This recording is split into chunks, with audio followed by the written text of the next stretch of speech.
avec une nécessité nouvelle, effectivement, de donner et de permettre à l'Afrique de développer ses propres solutions thérapeutiques dans un contexte particulier qui nécessite effectivement une prise en compte du contexte et des représentations de la médecine, de la santé, des maladies, et avec des solutions de santé qui soient réellement endogènes à l'Afrique, qui soient propres à l'Afrique, qui ne soient pas des solutions importées de pays du Nord ou de pays occidentaux qui ont leurs propres agendas, qui n'est pas nécessairement un agenda africain. Donc c'est cette question-là, je suppose, qui vous préoccupe et qui me préoccupe depuis de longues années.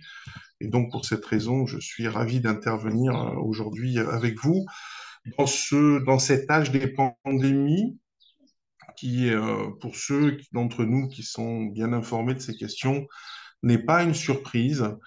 Je me souviens lorsque j'étais jeune attaché de recherche clinique chez Pasteur Mérieux en 96, ça ne me rajeunit pas, on savait déjà, on nous avait déjà expliqué que ces virus nouveaux, tels que Ebola, nécessiteraient des solutions nouvelles et que les solutions thérapeutiques classiques seraient inopérantes.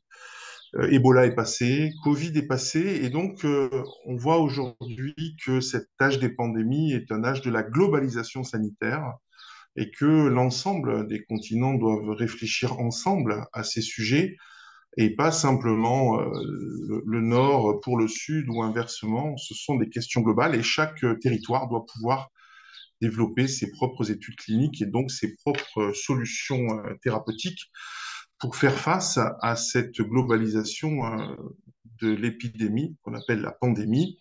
Ce sont des sujets, comme je disais, qui ne sont pas nouveaux. Déjà, le rapport Meadows du Club de Rome en 1972 nous expliquait que nous étions dans un système Terre, un système où les ressources non renouvelables ne sont pas infinies, et les arbres ne poussent pas jusqu'au ciel. La question de l'alimentation était déjà posée. Donc, ce sont des simulations informatiques qui avaient été créées en 1972 et qui montraient déjà que en 2030, on irait vers un collapse. Alors, vous voyez, Covid arrive en 2020, 2023, et finalement, toutes ces questions aujourd'hui sont très aiguës, mais elles étaient déjà prévues, prévisibles, dans une approche systémique qui prenait en compte les questions sanitaires, les questions énergétiques, les questions des ressources renouvelables et non renouvelables, parce que la Terre est un système fermé, parce que l'entropie augmente et que aujourd'hui la globalisation des transports fait que une épidémie dans une ville chinoise provoque une pandémie à l'échelle planétaire. Et donc nous sommes là avec une augmentation de la population globale qui n'ira pas jusqu'au ciel non plus. On voit que le déclin de population est déjà prévu. Si on en croit les courbes de ce rapport, qui a mon âge, qui a un peu moins de mon âge, on voit que la courbe en pointillé est celle qui était prévue et les courbes en gras sont celles qui sont réellement observées. Donc finalement, tout ça n'est pas nouveau, que ce soit sur le plan de l'approche systémique, de la globalisation des problèmes de santé et de durabilité des systèmes terres et humains, ou que ce soit sur la question pandémique qu'on connaît depuis très longtemps. Les sujets ne sont pas nouveaux. Par contre, les solutions ont mis longtemps à s'établir et c'est pour ça que je crois que c'est important de nous retrouver ce soir pour en parler, car le Covid a été comme un révélateur sur la question de la sûreté sanitaire globale, sur les défis relevés par la pandémie à l'heure de la globalisation des maladies, mais aussi la limitation d'accès aux traitements, aux protections, aux blouses, vous vous souvenez, ne serait-ce qu'à des masques en papier, et donc des lacunes très importantes dans les systèmes actuels qui ont évidemment laissé les pays du Sud dans un désarroi presque total, même si, on l'a vu, l'Afrique a été très résiliente pendant Covid et finalement, la pandémie n'a peut-être pas aussi durement touché l'Afrique, et vous me corrigerez si je me trompe, que les pays occidentaux africains sont plus en les systèmes immunitaires occidentaux surprotégés par ailleurs. Alors, le contexte de la recherche clinique en Afrique, si on regarde ce qui se passe sur le site clinicaltrial.gov, qui fait le recensement, ces chiffres sont actuels, je les ai relevés ce matin, on voit la contribution africaine en nombre d'essais cliniques, une vingtaine de milliers d'essais cliniques actuellement en cours ou en voie d'achèvement. et des besoins en matière de recherche clinique importants. Et donc, vous voyez qu'il y a nécessairement un rééquilibrage à faire entre les essais cliniques majoritairement pratiqués au nord et des essais cliniques délocalisés, en général au sud, et la pénurie de promotion d'essais cliniques par les pays du sud. C'est-à-dire, comme ça a été dit en introduction, le fait que l'Afrique ne produit pas de médicaments, elle en importe généralement d'Inde, qui est un grand pays pharmaceutique, comme vous savez, le plus grand producteur du monde. Il y a beaucoup de contrefaçons sur le sol africain de médicaments et un manque de promotion locale des essais cliniques avec une approche locale de la médecine et de la recherche clinique.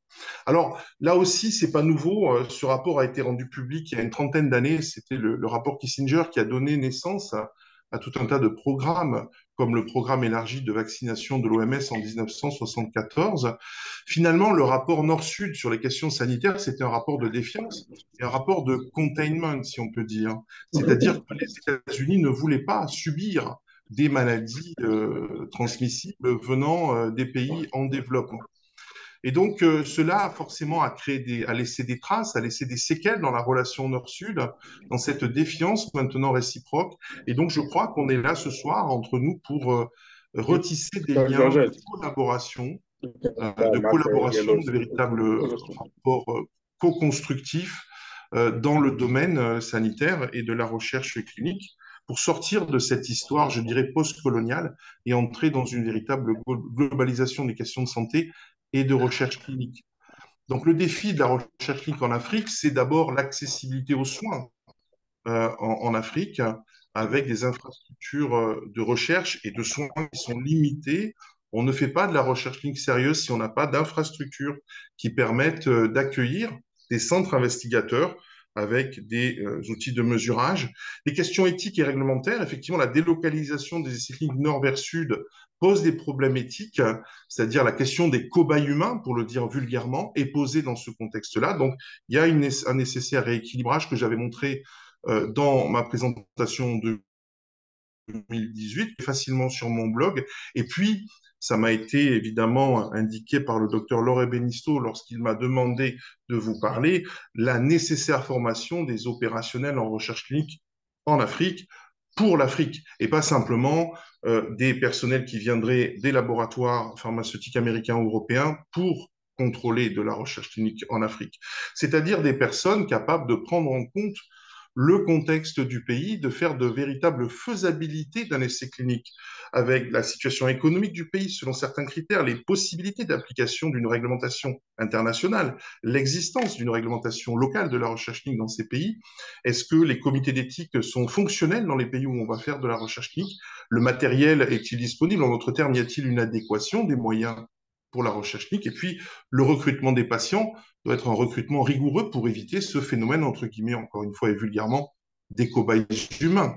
Donc, vous voyez que déjà, dès l'entame de la faisabilité d'un essai clinique dans un pays ou dans un territoire donné, on se heurte à des problématiques qui sont bien connues, que j'avais explorées en Afrique de l'Ouest quand j'étais à Conakry, avec des acteurs qui venaient de l'ensemble des pays d'Afrique de l'Ouest, où on voit bien que les infrastructures locales sont, et vous m'arrêterez si je me trompe, par l'intervention d'organisations non gouvernementales, mais qui sont souvent des organisations non gouvernementales venant des pays du Nord eux aussi.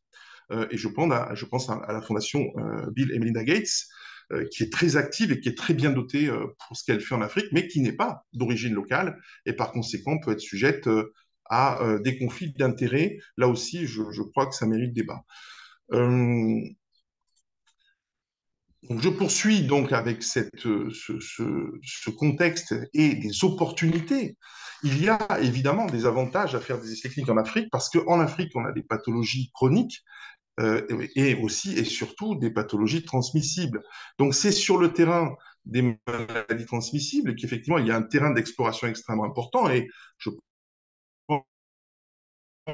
sont particulièrement intéressantes sur le sol africain pour voir ce qui a permis, en particulier à certains pays, de mieux résister que les pays occidentaux, avec une diversité génétique et épidémiologique importante et la possibilité de collaboration internationale et de tisser des partenariats gagnant-gagnant, une véritable collaboration, une coopération pour avoir un impact sur l'économie et la santé publique, pour que les pays d'Afrique se dotent de véritables systèmes de santé sur la base d'une industrie pharmaceutique prospère et de systèmes d'assurance de maladie également fonctionnels qui sont l'apanage aujourd'hui des pays du Nord. Donc des défis très importants, mais aussi des opportunités, bien sûr, parce qu'on est sur une terra incognita, et donc la possibilité aussi d'innover en matière de réalisation d'essais cliniques, en prenant en compte aussi les philosophies africaines, qui sont des philosophies beaucoup plus hétéronomes que les philosophies occidentales, et qui vont jouer le collectif dans l'approche d'une maladie. C'est-à-dire si celui-là est malade, c'est probablement que la population locale est malade aussi, et on va explorer plus largement sur un plan épidémiologique. Donc certainement que sur un plan de l'épistémologie de la recherche clinique, l'Afrique a peut-être des choses à nous montrer aussi en termes d'innovation méthodologique. Alors je poursuis. Et donc, pour faire tout ça, il faut de la formation et de la formation locale. La bonne nouvelle, c'est qu'il existe une école à Casablanca, au Maroc, ESIS-MP, qui forme des acteurs opérationnels de la recherche clinique francophone. De la même façon que mon organisation Intelligence in Life se fixe également comme objectif de développer des programmes de formation pour ces territoires, et je serai ravi de contribuer avec vous à l'élaboration de ces programmes. Et évidemment, sur la base de notre expérience au sein de l'Association nationale de recherche clinique, des attachés de recherche clinique organisés, fédérés des opérationnels et des acteurs de la recherche clinique en Afrique francophone pour structurer cette offre et devenir attractif pour pouvoir attirer de l'innovation en Afrique et faire de la recherche clinique africaine avec des laboratoires dans le futur qui seront eux-mêmes africains. Alors, cette école des ISAMP de Casablanca, elle a été initiée par mon ami Wafa Agoumi de l'Université de Montpellier, une ancienne de Sanofi qui a voulu revenir dans son pays d'origine pour développer, et c'est une réussite aujourd'hui qui a une petite quinzaine d'années, pour développer des programmes de formation de la recherche clinique en Afrique francophone. Et vous voyez, l'ingénierie de la santé, des niveaux licence, des niveaux master, développement clinique, coordination des essais cliniques, chefferie de projet et conception de produits de santé en Afrique. Donc, vous voyez qu'il existe des bases solides qui existent déjà et sur lesquelles vous pourriez vous appuyer pour s'en servir de modèle et aussi déjà pour collaborer avec cette école et pour pouvoir avoir une approche stratégique en partant du début, la formation, et promouvoir une recherche clinique purement africaine avec des collaborations gagnant-gagnant avec des acteurs nationaux et internationaux. Je crois qu'il ne faut pas négliger le rôle des ONG, des organisations non gouvernementales sur le sol africain, car aujourd'hui, structurantes, elles sont dimensionnantes pour l'organisation et la faisabilité des essais cliniques au moment où l'on se parle. Mais nécessairement, dans le futur, il faudra-t-il développer ce qu'on appelle des Contract Research Organizations, donc des sociétés de services capables d'organiser la logistique d'un essai clinique qui est une logistique complexe et qui doit être hautement fiable. C'est le rôle de mon organisation Intelligence in Life pour un développement clinique durable, un laboratoire d'idées de projet qui, évidemment, est prêt à vous accompagner dans ce développement et dans cette réflexion, car c'est l'automission que nous nous sommes donnée il y a une quinzaine d'années. En conclusion, donc, des défis importants, bien sûr, et des opportunités qui se font jour parce que la globalisation amène aussi l'Afrique à se repositionner sur le plan global. J'ai entendu quelqu'un de très sérieux récemment dire, très sérieux, c'est-à-dire quelqu'un qui travaille au cabinet du président Macron, un ancien militaire, dire la Chine et les États-Unis sont des étoiles mortes dont on voit encore la lumière briller. Et le continent qui monte, c'est le continent africain. Et donc, pour cette raison, il faut vraiment passer à l'action pour une collaboration accrue et une amélioration des pratiques de recherche en Afrique pour une véritable sécurité sanitaire africaine. Donc, un appel à une prise de conscience collective et globale pour renforcer cette sûreté sanitaire qui une épidémie part de quelque part et puis elle va concerner toute la planète. Donc il faut évidemment que l'ensemble de la planète soit capable de tirer ses leçons de la pandémie pour celles qui ne manqueront pas d'arriver, car nous sommes dans l'âge des pandémies. Et vous l'avez vu avec le rapport Midos, ça ne va pas s'arrêter là. Et donc, il faut se donner des perspectives. Et donc, encore une fois, merci pour cette opportunité d'en parler, pour aller vers un développement clinique durable d'emblée, un développement clinique durable d'emblée africain qui se construit de cette façon-là, avec une approche centrée sur le patient car c'est comme ça qu'on fait l'innovation à l'interface entre les métiers, la technologie et le facteur humain. Tout ça, évidemment, en lien avec ce qui vous préoccupe. Je le sais, on me l'a dit dans la préparation de cet événement. One Health, donc la santé intégrative, évidemment, une seule santé avec une approche systématique, systémique, santé publique, animale, environnementale, pour pouvoir traiter les maladies émergentes et éviter le risque pandémique. Donc une multidisciplinarité et une convergence scientifique que j'avais notée à Conakry, avec des anthropologues, avec des sociologues, parce que la santé, évidemment, a une dimension sociale, c'est dans la définition de l'OMS, un état de complet bien-être physique, mental et social, et qui ne se limite pas à la réduction des maladies ou alors traitement. Il faut donc une éducation à la santé, et c'est aussi, je crois, un rôle une automission qu'on doit se donner. Et donc, je vous remercie de m'avoir écouté, et je suis prêt maintenant à participer au débat. Et je reste évidemment connecté avec votre organisation pour de futures collaborations et événements. Merci beaucoup.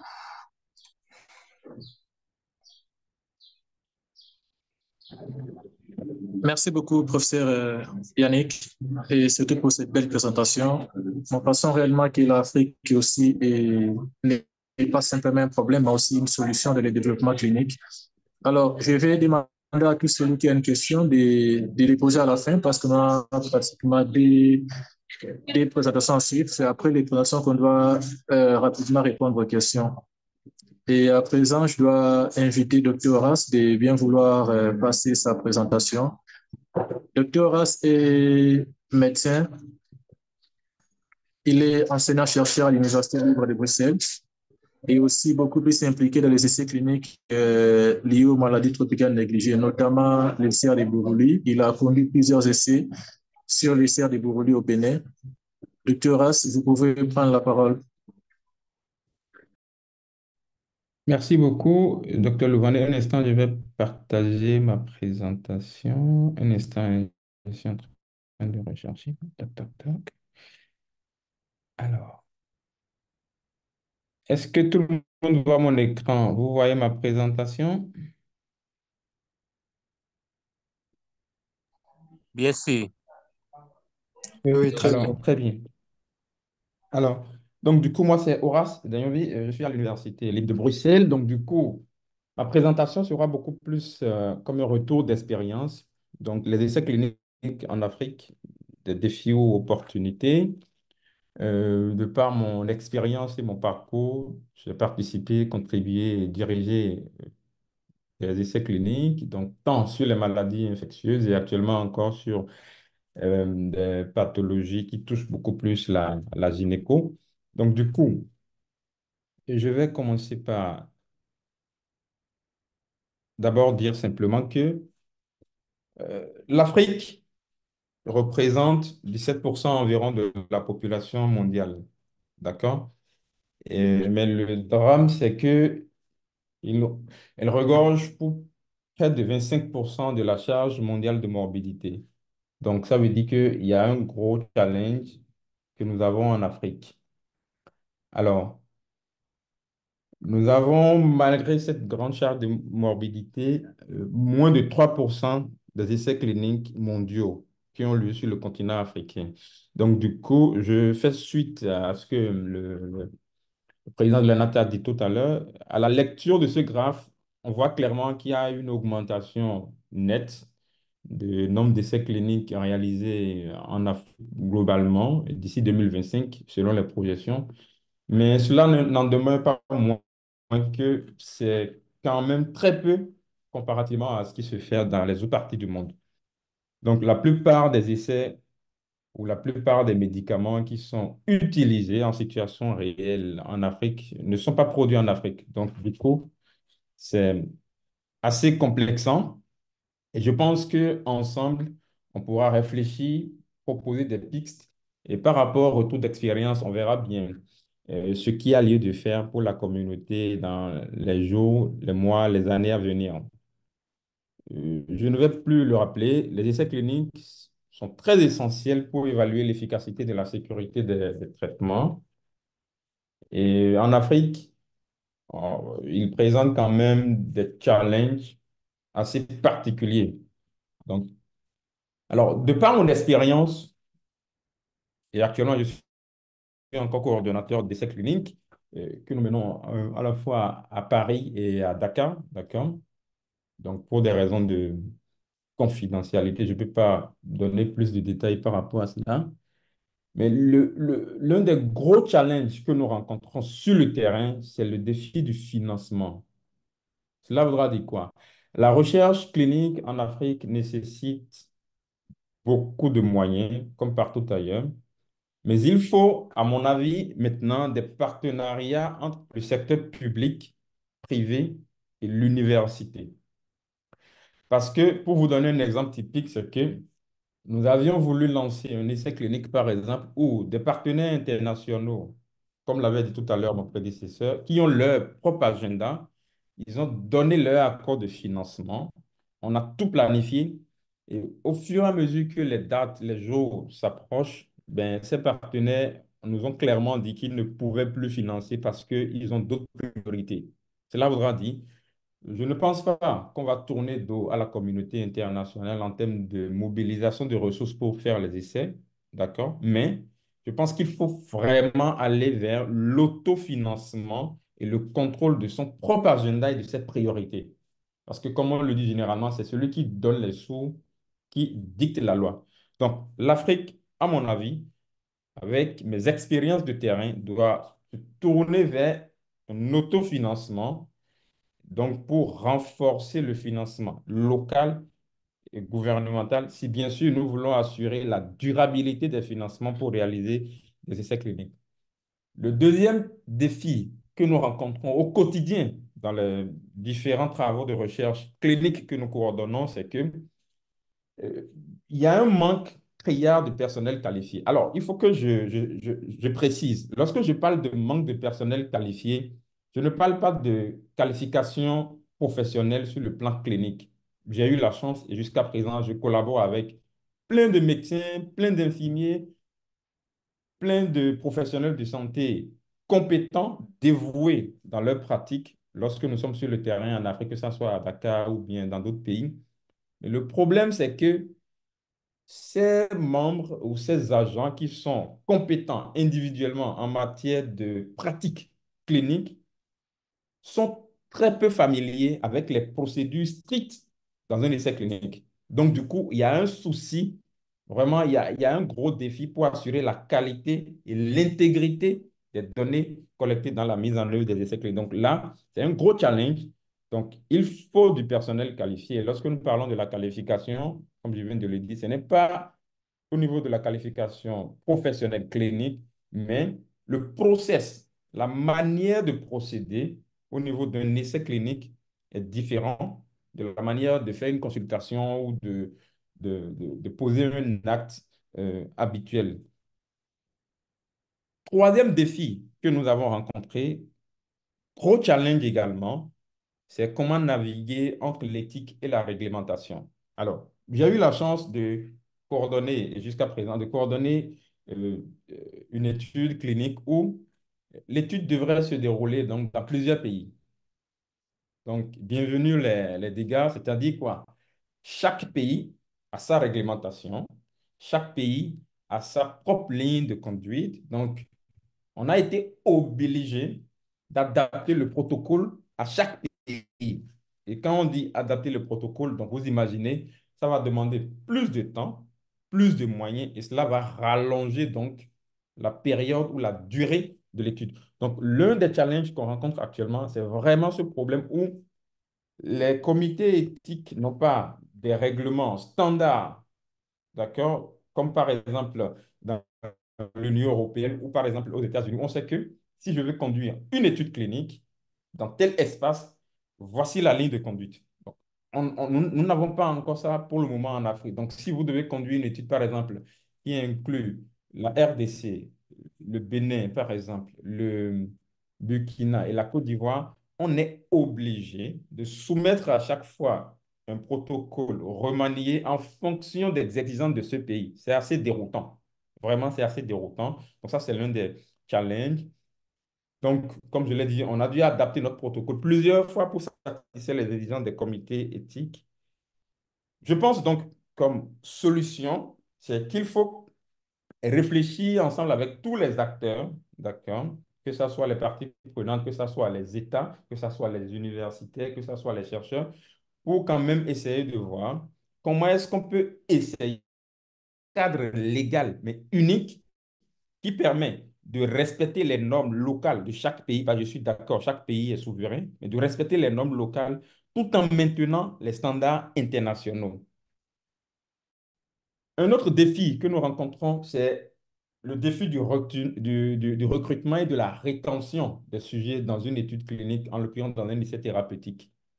Tout le monde a vu, observé ce qui s'est passé pendant la pandémie de coronavirus, où aux premières heures, lorsque les essais ont voulu être lancés en Afrique, mais cela a rencontré une réticence criarde de la communauté africaine, ce qui est logique à mon avis. D'accord? Parce que il faut d'abord travailler à gagner la confiance des communautés locales, ce qui est très essentiel, mais loin d'être simple.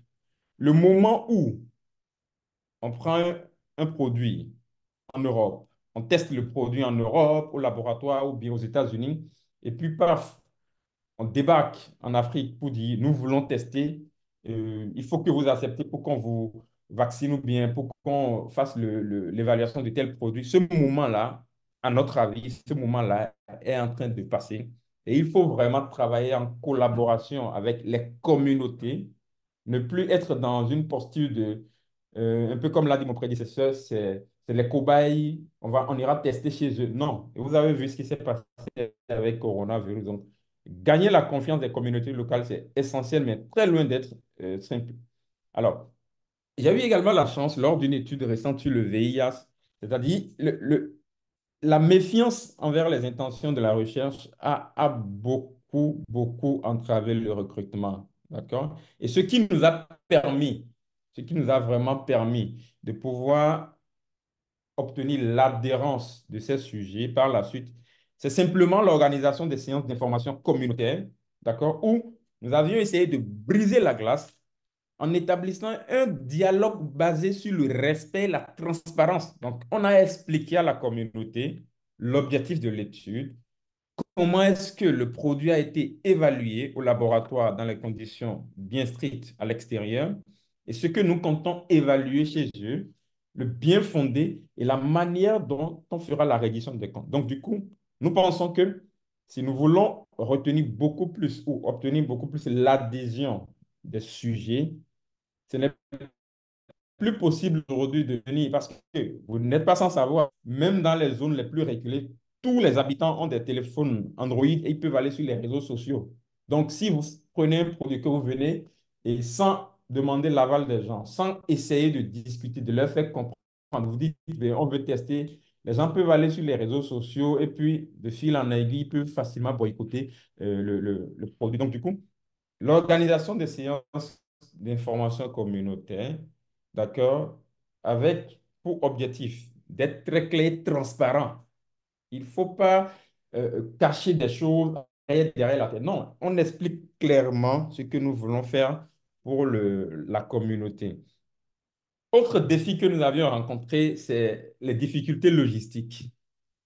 Alors, parfois, des infrastructures précaires présentent énormément de difficultés. Alors, j'ai été témoin de la complexité de maintenir la chaîne du froid pour les vaccins dans un pays de l'Afrique, où une simple panne de courant peut compromettre des mois de travail. Imaginez un instant, pour mettre en œuvre une étude clinique, c'est beaucoup, beaucoup de mois de préparation, que ce soit la préparation du dossier pour le financement, que ce soit la préparation du dossier pour les volets éthiques. Je sais de quoi je parle, surtout lorsque c'est des essais multicentriques. C'est stressant. À Dakar, vous avez les règles strictes par rapport au pays. Au Bénin, vous aurez leurs règles. Donc, se compiler aux exigences de chaque pays avec les nouvelles réformes, c'est compliqué. Et imaginez, vous faites tout ça pendant 1 an, 2 ans, beaucoup d'argent investi. Et lors de la mise en œuvre, une simple panne de courant peut foutre en l'air tout le travail que vous avez effectué. Donc, vous imaginez ce que cela représente comme frustration, dépenses sur le plan énergie, sur le plan financier, matériel et humain. Donc, c'est énorme. Donc, ça, C'est des challenges qu'on rencontre au quotidien dans la mise en œuvre des essais cliniques en Afrique. L'autre défi, c'est comprendre la diversité des maladies, la diversité génétique et la prévalence des maladies endémiques requiert une approche sur mesure. C'est très important que nous insistons sur cela. Un événement ou une pathologie donnée ne pourra pas être forcément traité de la même manière sur une population africaine que sur une population européenne ou asiatique ou bien une population américaine. Nous n'avons pas les mêmes habitudes culinaires, nous n'avons pas le même climat, nous n'avons pas le même patrimoine génétique. Donc, du coup, nous pensons que le moment où on teste une molécule, on dit oui, on a testé cette molécule dans tel pays et c'est bon. Maintenant, on va faire un essai maintenant peut-être adaptatif pour confirmer. Non, on ne peut pas le faire. Je suis désolé, ça ne pourra pas marcher forcément parce que le contexte, le patrimoine, les conditions climatiques ne sont pas pareilles et les habitudes des gens ne sont pas forcément pareilles. Donc, l'exemple typique que je donne, c'est un essai que nous avions conduit sur la tuberculose, d'accord, où on a remarqué clairement qu'on était en train de passer à côté parce que c'était un essai qui était calqué sur quelque chose qui a été fait dans un autre pays. Mais on a dû se rattraper en tenant compte de la prévalence élevée d'une co-infection avec le VIH dans le pays en question. Donc, du coup, c'est vrai, cela a entraîné une complexification de l'analyse après, mais cela quand même a enrichi nos conclusions. Donc, pour dire qu'il faut comprendre la diversité des maladies, la diversité de chaque contexte socio-culturel avant de pouvoir implémenter un essai à succès. Un autre défi, et là, c'est encore beaucoup plus grave, je pense qu'il faut équilibrer les collaborations internationales. Je viens de le dire, ou je l'ai dit au début de ma présentation, on ne peut pas tourner le dos aux partenariats internationaux pour réaliser des essais cliniques en Afrique. D'ailleurs, nulle part au monde, c'est toujours dans des consortiums qu'on essaie de faire les essais. Mais le problème, c'est que les partenariats sont une épée à double tranchant. C'est-à-dire quoi? Bien que ces partenariats sont très cruciaux, je pense qu'il faut une vigilance constante pour assurer une collaboration équitable. Alors, qu'est-ce que je mets dans collaboration équitable? Je vais vous donner un exemple très simple et qui est encore toujours pendant, c'est-à-dire on n'a pas encore fini de régler ça, c'est encore en cours. Nous avons un projet en cours avec une institution européenne et le projet a failli capoter. D'accord? Le projet a failli capoter simplement parce qu'il y a eu une divergence sur la gestion des données au niveau des parties prenantes. Ça veut dire quoi? Dès le départ, le contrat de collaboration n'a pas stipulé réellement qui fait quoi et qui gère quoi. Et c'est très important dans une collaboration internationale. Il faut que le contrat soit clair pour qu'on sache les données que nous collectons. Est-ce que les données seront stockées dans le pays, en Afrique, traitées par les Africains, ou bien les données seront renvoyées dans un pays tiers. Alors là, il faut faire très attention. Parce que si, ce que je dis, c'est très sensible et c'est crucial pour une étude, surtout lorsqu'il y a plusieurs partenaires internationaux. Donc, il faut que dès le départ, le contrat soit très clair et qu'on s'entende pour se dire, ben, nous nous engageons pour collaborer, c'est très bien, collaboration internationale, mais il ne doit pas y avoir de poids, de mesure. Non, c'est une collaboration équitable. Nous apportons notre plus-value et voici ce que nous avons la prérogative de faire. Voici la même mise, la vulgarisation, la gestion qu'on fera de nos parties également. C'est exactement ce qu'il a à faire. Donc, il n'y a pas d'ambiguïté par rapport à la collaboration. Donc, c'est très important. Mais il n'y a pas que il y a pas que des problèmes ou des défis pour les essais en Afrique, comme l'a dit mon prédécesseur. Je pense que nous avons un potentiel énorme de découvrir de nouveaux traitements adaptés aux populations locales. D'accord? Il n'y a pas une région dans le monde où on a vraiment le potentiel énorme que l'Afrique a. Et c'est d'ailleurs pourquoi vous allez voir la plupart des grands groupes, tout le monde veut venir investir en Afrique. Le potentiel est énorme. Et pour paraphraser donc mon prédécesseur, c'est que la Chine et les États-Unis, effectivement, ils sont en train de faire leur temps. Mais les 10, 15, 20, 50 ans à venir, il n'y a rien à dire. L'Afrique va vraiment montrer à la face du monde ou révéler le potentiel que regorge ce continent. Mais là, ça ne passera pas sans les Africains, sans le renforcement des capacités, sans l'outillage de ces Africains. Donc, du coup, on a quand même l'opportunité d'améliorer les infrastructures de santé. On a l'opportunité de formation et de développement des capacités locales et donc, du coup, de par cela, contribuer de façon significative à la recherche mondiale. Je conclurai simplement en disant que les essais cliniques en Afrique, d'énormes opportunités de progrès médicaux et de renforcement des capacités locales, malgré les défis importants. Mais il faut préciser, il faut une approche collaborative et éthique pour maximiser le potentiel et les bénéfices que nous avons. Ça ne doit pas être quelqu'un plus fort ou quelqu'un plus important. Non. Il n'y a pas une équipe ou un partenaire qui sera plus important ou moins important. On s'entend, on définit les cadres et on essaye de voir ce qu'on peut apporter au continent pour son essor. Et donc, je dirais simplement, la route de la recherche clinique en Afrique est jonchée donc de défis, mais si vous êtes dans la pratique sur le terrain au quotidien, elle est également riche d'enseignements et de satisfaction. Et je pourrais donc dire que ces obstacles, en réalité, nous poussent, et c'est par là que je vais conclure, ces obstacles, ces défis dont je viens de parler, nous poussent à innover chaque jour, nous poussent à innover et à nous adapter et à approfondir notre engagement envers la santé mondiale. Je pourrais simplement dire que l'avenir du monde, c'est en Afrique. Et là, on peut en faire le débat, hein. Des essais cliniques en Afrique, je pense que c'est la solution pour l'innovation au service de la santé mondiale. Je suis également ouvert pour les débats et les questions, et puis on peut en débattre tout à l'heure. Merci beaucoup, Dr. Levandé, et merci à tous les participants.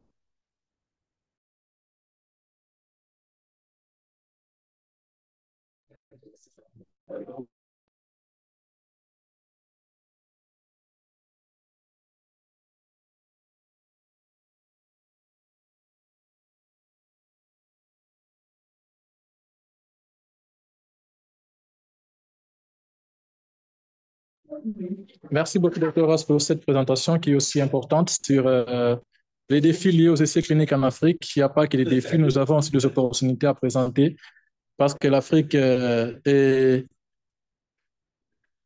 la nouvelle puissance mondiale. Bientôt, nous allons pratiquement gouverner ce monde en matière de la science et recherche avancée. Alors, sans plus tarder, je vais prendre le troisième orateur qui est le professeur Moindo. Professeur Moindo est le chef du département de médecine tropicale de l'Université de Kinshasa. Il est aussi enseignant à l'Université d'Anvers. Professeur Moindo, vous avez la parole.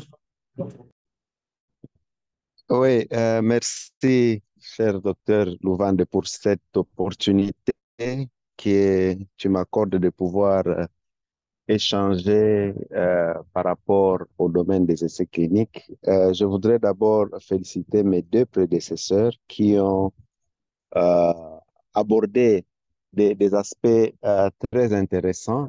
Moi, il m'a été demandé de parler des défis que nous rencontrons en pratique. Au niveau du département de médecine tropicale, nous sommes impliqués dans quelques essais cliniques sur les, les traitements, les médicaments, les outils de diagnostic et même les vaccins contre Ebola, contre COVID-19 et maintenant nous sommes en train d'aller vers les études, les essais cliniques de vaccins contre Mpox, qui est qui fait partie de l'actualité scientifique actuellement. Et donc, les différents défis qui ont été relevés, ce sont des défis vraiment auxquels nous faisons face dans la réalité de terrain. Euh, et, mais c'est possible de fournir un effort, de se focaliser sur comment relever les défis, parce qu'effectivement, l'Afrique, surtout l'Afrique francophone, nous sommes en retard en matière d'essais cliniques. Les pays occidentaux sont très développé l'Afrique anglophone, beaucoup, Ghana, Kenya, Ouganda, Afrique du Sud, Nigeria. Et je crois que l'Afrique francophone, nous sommes à nous réveiller au fur et à mesure. Il y a de plus en plus des opportunités qui se présentent.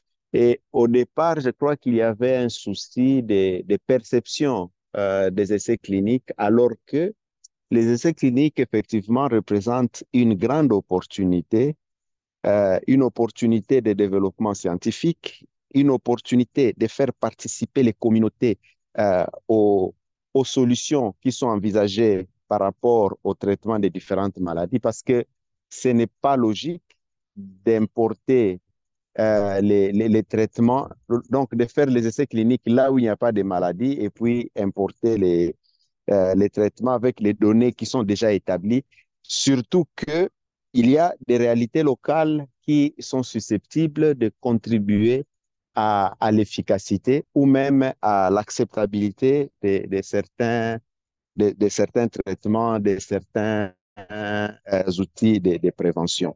Donc, c'est très important de faire participer euh, les communautés vivant dans les milieux où les maladies se posent, de les faire participer aux essais cliniques.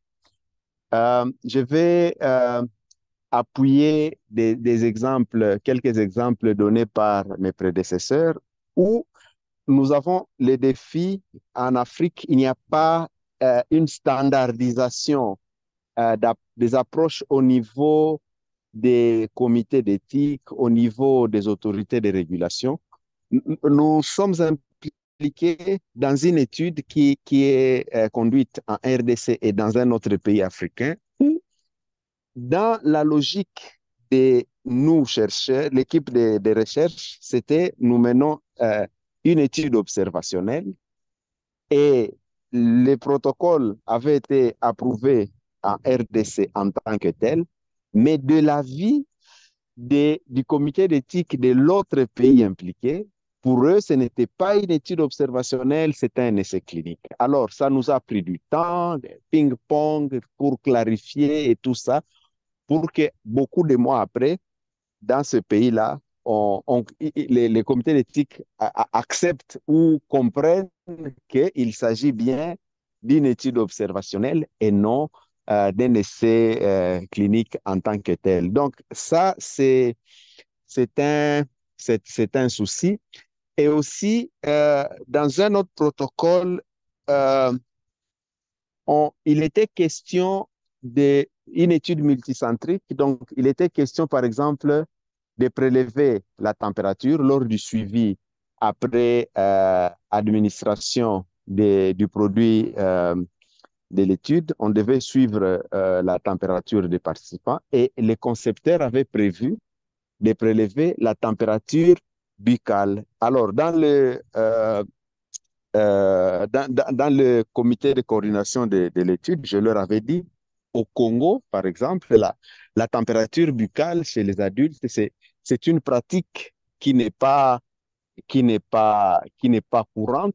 Et donc, rien que ça peut faire en sorte que l'étude ne marche pas. Il y a des pays, en Afrique de l'Est, par exemple, où ils sont habitués à prélever la température buccale.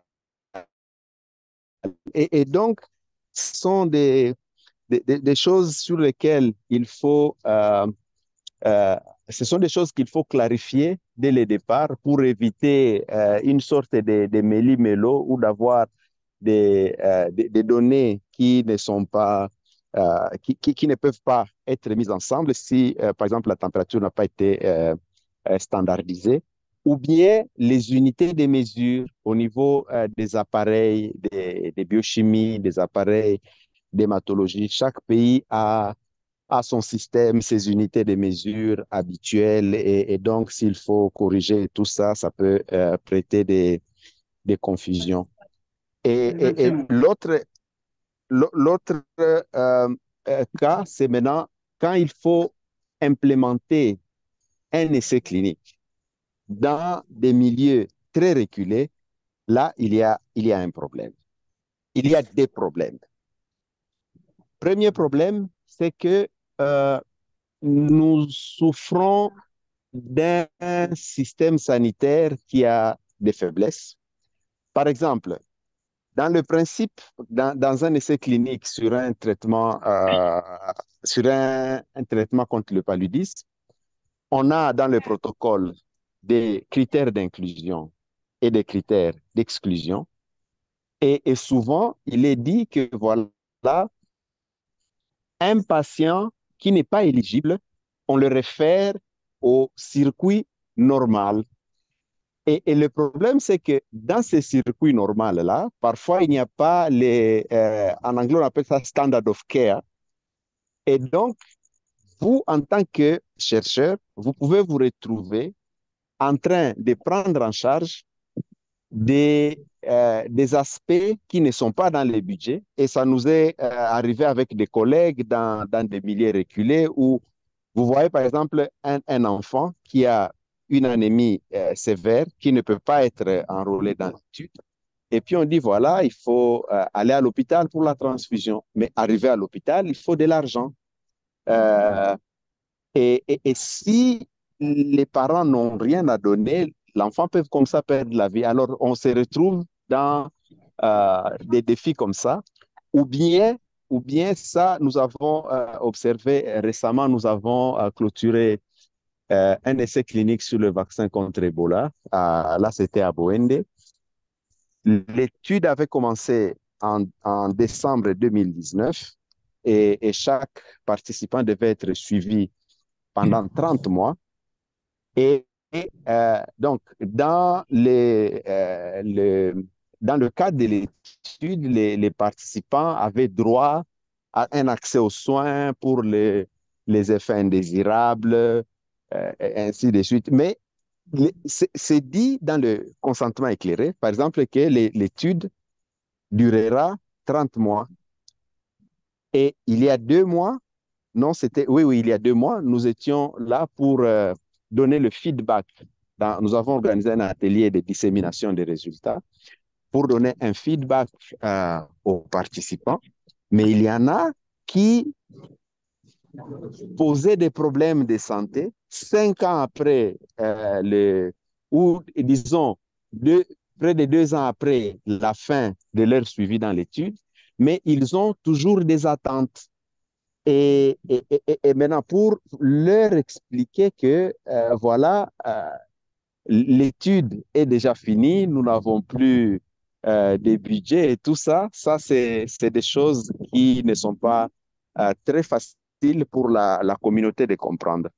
Mais d'autre part, les essais cliniques, c'est vraiment une bonne opportunité. Par exemple, c'est grâce à cette étude sur le vaccin contre Ebola, l'étude Ebovac, euh, nous avions amené 2 médecins de l'hôpital général à Kinshasa pour une formation en réanimation et en soins intensifs pour que, une fois sur place, s'il y a un problème, qu'ils soient en mesure d'apporter des solutions à ces problèmes et des équipements pour les analyses de biochimie, d'hématologie qui n'étaient pas là au préalable, sans compter l'amélioration des infrastructures, l'accès à l'eau, l'électricité. Nous avions des groupes électrogènes qui donnaient l'électricité à l'hôpital, à la zone de santé.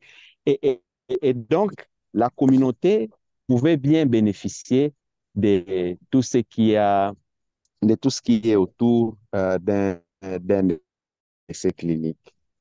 Et le souci maintenant, c'est lorsque vous avez formé une équipe, vous avez formé les gens sur le terrain, ça c'est un investissement qui est important. Alors quand le projet finit, quand l'essai clinique finit, s'il n'y a pas un autre essai clinique pour prendre le relais, après ces gens qui sont formés, on les perd. Et si après il y a une autre opportunité, 2 mois ou des années après, il faut recommencer à zéro. Et cet éternel recommencement, ça, c'est un problème. Donc, il faut avoir un flux assez constant des essais cliniques pour pouvoir maintenir les compétences. C'est comme on dit, une pierre qui roule n'amasse pas mousse. Donc, si les équipes tournent de manière constante, ça permet d'optimiser et d'être compétitif par rapport aux opportunités de conduire les essais cliniques. Donc, voilà un peu ce que je peux donner comme commentaire et expérience et je me soumets au groupe. S'il y a des questions ou des approfondissements, je suis disponible. Merci.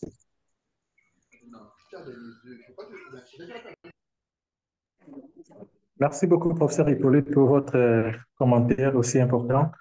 Alors, je vais demander aux participants de bien vouloir poser leurs questions. Simplement, adressez vos questions aux différents modérateurs. Peut-être si vous voulez poser la question au professeur Bardi, posez votre question à lui. Et si la question concerne Dr. Horace, faites aussi l'effort de citer les noms des participants, des présentateurs. Alors, je vois des questions déjà. Il y a Aboubakar Fofana et la direction de IRCCI. Je commence par Aboubakar Fofana. Allez-y avec votre question. Pratiquement une seule question, nous tenons compte du temps.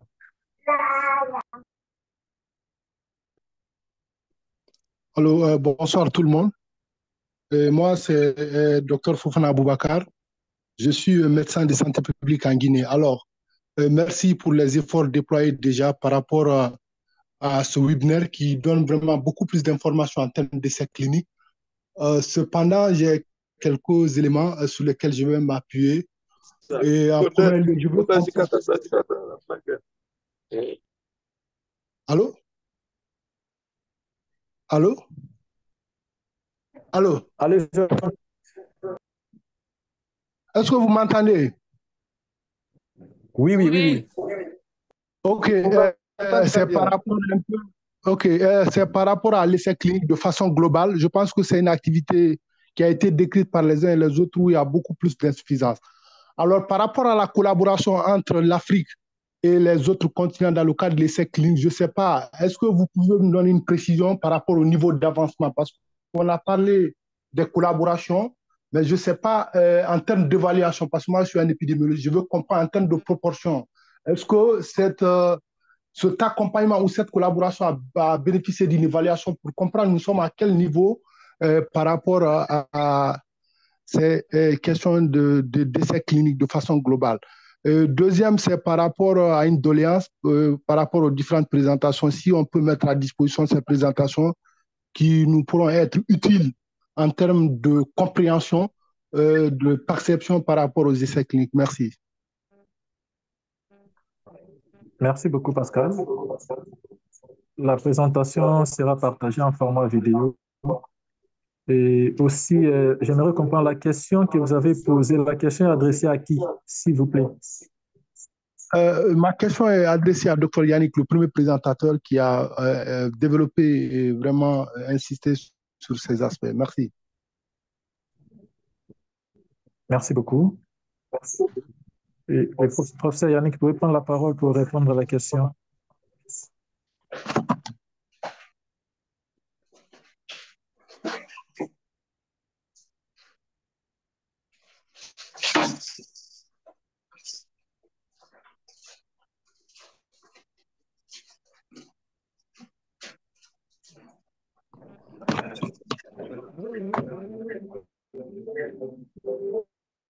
Professeur Yannick, vous êtes connecté?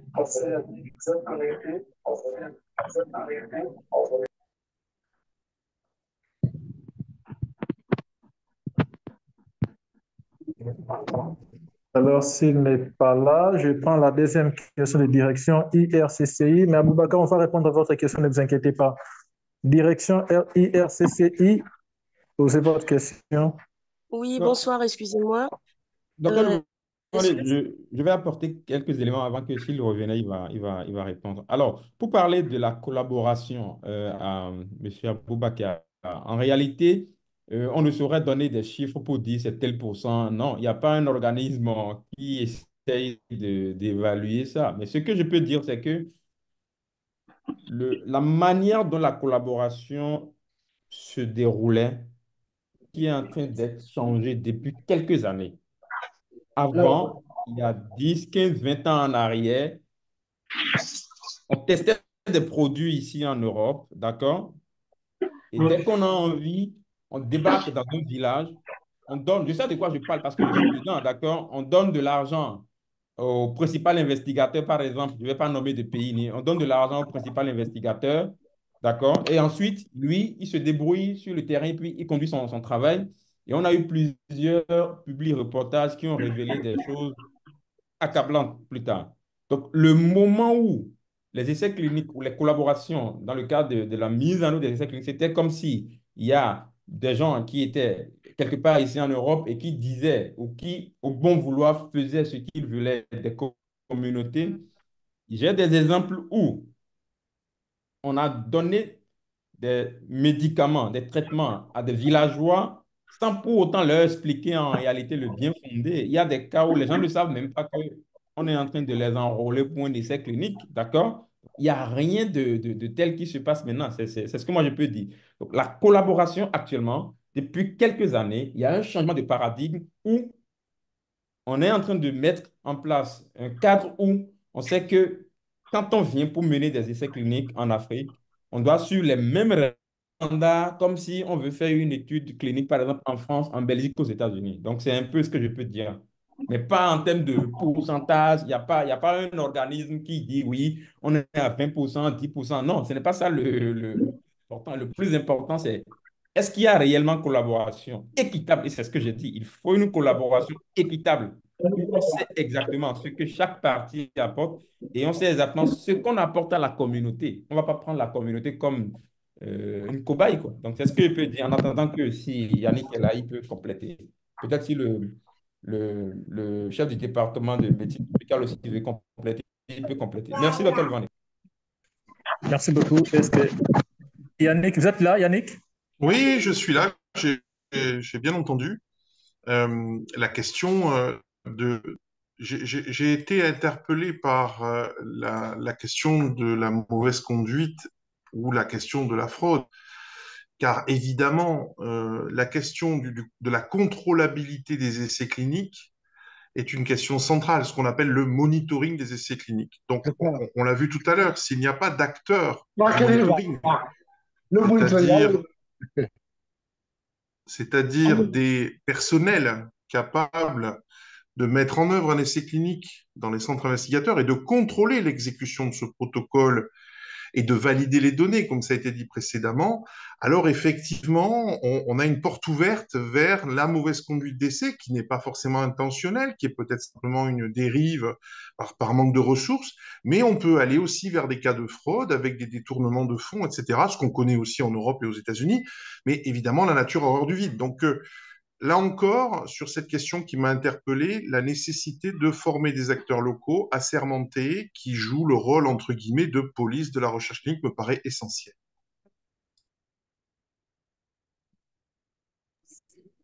Merci beaucoup, Yannick, pour votre intervention. Je prends la question de la direction IRCCI. Oui, merci, bonsoir. Donc, je suis docteur Doumou, je suis directrice en fait de la première organisation de recherche clinique privée sous contrat de Côte d'Ivoire. Et en fait, je voulais juste apporter ma petite contribution et ensuite poser une question. J'ai beaucoup aimé les différentes présentations donc, qui sont passées, surtout celle de docteur Denionvie. C'est vrai que c'est exactement les défis auxquels nous sommes confrontés. Moi, de mon côté, ce que j'ai fait, c'est mettre en place justement des conventions avec les CHU, les programmes nationaux et le privé. En termes de formation, donc avant, j'étais au niveau de l'Europe. Donc, je revenais chaque année pour faire en fait des formations d'initiation à la recherche clinique et on va voir en fait des agréments, donc des homologations avec un réseau d'universités privées avec lequel je travaille pour avoir justement des étudiants qui ont un master parcours essai clinique. Donc aujourd'hui, à ce jour, on a environ plus de 50 étudiants qui ont été formés justement en tant qu'attachés de recherche clinique. En ce qui concerne en fait le souci de la sensibilisation, nous de notre côté, on réfléchissait un peu à un truc comme par exemple notre recherche clinique, où en fait on fait vraiment de la sensibilisation. Donc on a mis en place des vidéos, des projets pour présenter en fait les métiers de la recherche clinique et pour présenter la recherche clinique en elle-même. Et on est en train de faire des discussions avec les instances réglementaires pour essayer d'avoir en fait les moyens de pouvoir faire un groupe de travail afin de sensibiliser justement et de standardiser les pratiques, en tout cas au niveau de la Côte d'Ivoire. Donc je vous remercie en tout cas pour ces webinaires qui est super intéressant et qui m'apprend énormément de choses. J'en viens à ma question qui est en fait qu'avec tout ce qu'on met en place, donc à notre petit niveau, on essaye de faire avancer les choses. Je me demandais, est-ce qu'on ne serait pas plus performant à faire, en fait, par exemple, des CRO comme la mienne, mais qui seraient dédiés à une catégorie de pathologie, afin que, par exemple, en Afrique, on soit les points focaux les uns des autres. Donc, si on a une CRO au niveau du Sénégal ou une CRO au niveau de la Côte d'Ivoire, qu'on puisse être vraiment thématisé afin d'avancer beaucoup plus vite. Ou encore derrière, faire peut-être une association à l'image de l'AFCRO, par exemple, au niveau de la France, qui est vraiment l'Association française des CRO ou des entreprises de la recherche clinique.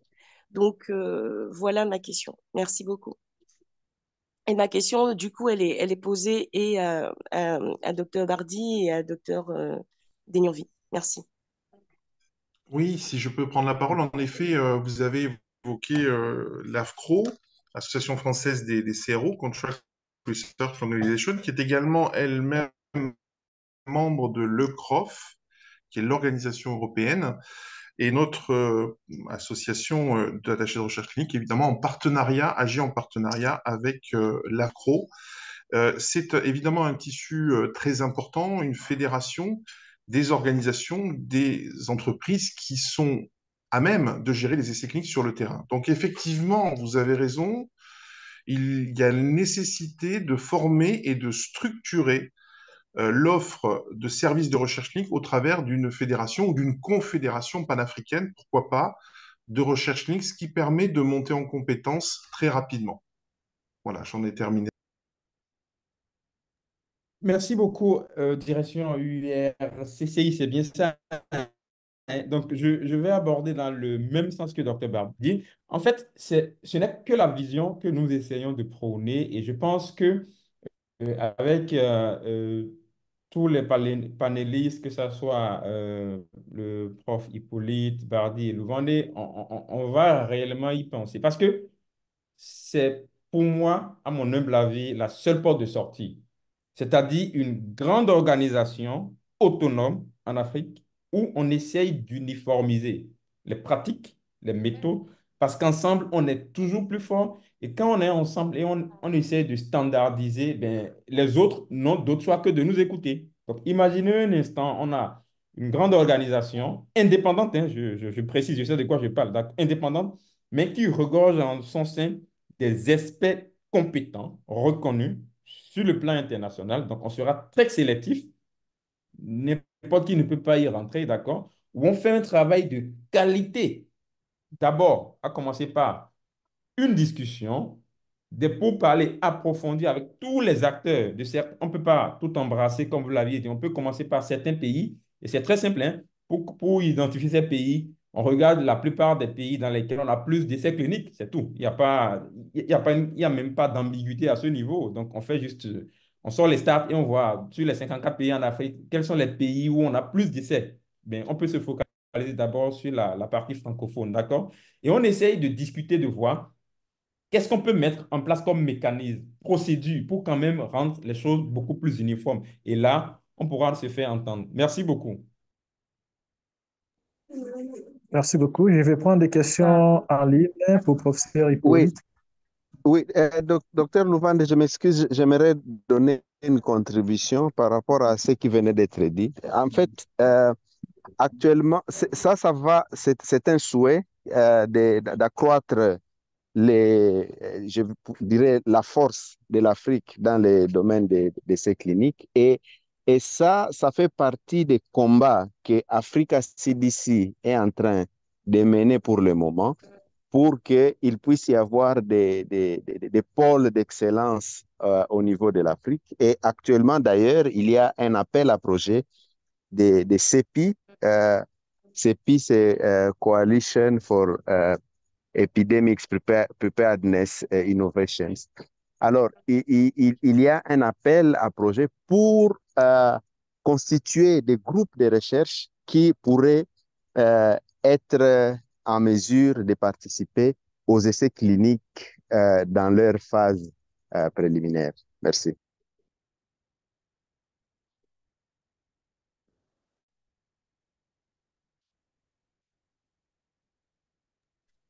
OK, merci. Je prends des questions qui sont dans le chat, des questions notamment adressées au professeur Hippolyte.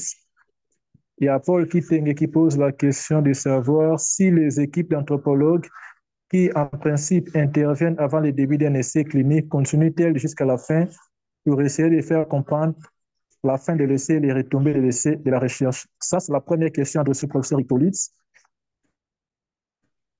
La deuxième, c'est que ça vient de Richel qui veut savoir, il dit la recherche scientifique est universelle, mais chaque pays a son comité d'éthique. Alors, pour vous qui avez mené une étude d'observation, la différence entre une étude d'efficacité thérapeutique et une étude clinique, proprement dite, merci.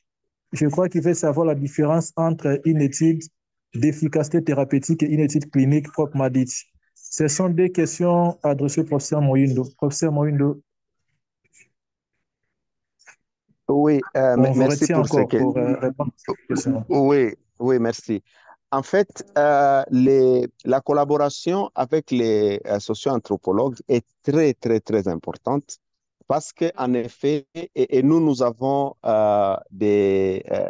une équipe avec laquelle nous collaborons dans le sens, par exemple, de, de préparer le terrain, de, de faire le tracking, le suivi des rumeurs, parce que dans la communauté, par exemple, vous vous rappelez tous, à l'époque où il y avait où le vaccin contre Covid arrivait, c'était que voilà, le but, c'est de stériliser les Africains, beaucoup d'histoires. Et donc, les anthropologues ont cette capacité-là d'interagir avec la communauté pour faciliter la tâche à l'étude. Parfois, on les oublie ou parfois les budgets limites ne permettent pas qu'on puisse les intégrer. Dans une autre expérience d'un essai clinique, des deux essais cliniques que nous avons menés sur le paludisme chez la femme enceinte, un essai clinique, c'était la prévention et l'autre, c'était le traitement. À un moment donné, nous avions observé que la communauté était hésitante par rapport aux enrôlements. Et le problème était tout simplement que, d'après le protocole, au moment de l'accouchement, on devait prélever un échantillon du placenta pour pouvoir rechercher les traces de la malaria placentaire. Et du point de vue culturel, on attache beaucoup d'importance au placenta. Et donc, rien que pour ça, il fallait que les anthropologues nous aident à échanger avec les leaders communautaires. Je me rappelle qu'il y a même une église où on disait que ces chercheurs-là, ce sont des occultistes, ils vont faire des fétiches avec le placenta et tout ça. Mais après l'intervention des anthropologues, l'étude avait pu repérer l'an des recrutements et nous avions été en mesure de boucler la taille de l'échantillon. L'autre question, c'était la différence entre quoi et quoi? Vous pouvez me rappeler, docteur Louvande, s'il vous plaît?